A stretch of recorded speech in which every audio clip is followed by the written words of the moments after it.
বরিশালে র্যাবের ওপর হামলা চালাতে গিয়ে নিহত এক মাদক কারবারি। বিস্তারিত দেখুন বরিশাল ব্যুরোর প্রতিবেদনে।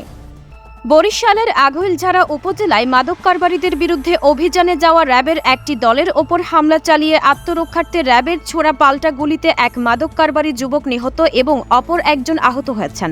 সোমবার বিকেলে উপজেলার সাহেবের হাট এলাকায় এই ঘটনাটি ঘটে। নিহত যুবকের নাম সিয়াম মোল্লা। সে মাদক কারবারের সাথে জড়িত ছিল বলে স্থানীয় সূত্রে জানা গেছে। উজিরপুর উপজেলার বাহেরঘাট এলাকার বাসিন্দা রিপন মোল্লার পুত্র সিয়ামকে সন্ধ্যায় গুলিবিদ্ধ অবস্থায় গৌরনদী উপজেলা স্বাস্থ্য কমপ্লেক্সে আনা হলে মৃত ঘোষণা করেছেন কর্তব্যরত চিকিৎসক। গুলিবিদ্ধ অপর যুবক একই গ্রামের খালেক মোল্লার ছেলে রাকিব মোল্লাকে গুরুতর অবস্থায় বরিশাল শেরেবাংলা চিকিৎসা মহাবিদ্যালয় হাসপাতালে ভর্তি করা হয়েছে। তার অবস্থাও আশঙ্কাজনক বলে জানিয়েছেন চিকিৎসকেরা।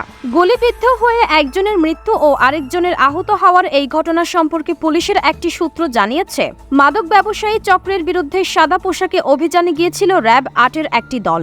সেখানে র্যাবের ওপর হামলা হলে আত্মরক্ষার্থে ৫ রাউন্ড গুলি ছোড়ে তারা। এতে সিয়াম ও রাকিব গুলিবিদ্ধ হয়। হাসপাতালে নেওয়ার পর সিয়ামকে মৃত ঘোষণা করেছেন চিকিৎসক। এছাড়া হামলায় আহত র্যাব সদস্য জাকির হোসেন আঘইলঝাড়ার গৈলা হাসপাতালে চিকিৎসাধীন রয়েছেন। গৈলা হাসপাতালে র্যাবের সিপাহী জাকির হোসেনের চিকিৎসাধীন থাকার প্রমাণ মিলেছে সেখানকার ভর্তি রেজিস্টারে।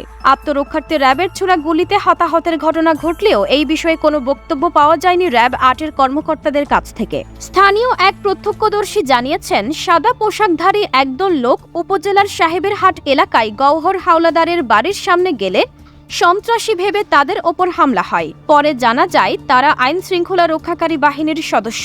হামলা থেকে বাঁচতে গুলি ছুড়লে একজন নিহত এবং আরেকজন আহত হয়েছেন। তবে অভিযানে কারা এসেছিল তা নিশ্চিত হতে পারেনি। যারা হতাহত হয়েছেন এলাকায় তারা কুখ্যাত মাদক ব্যবসায়ী হিসেবে বেশ পরিচিত।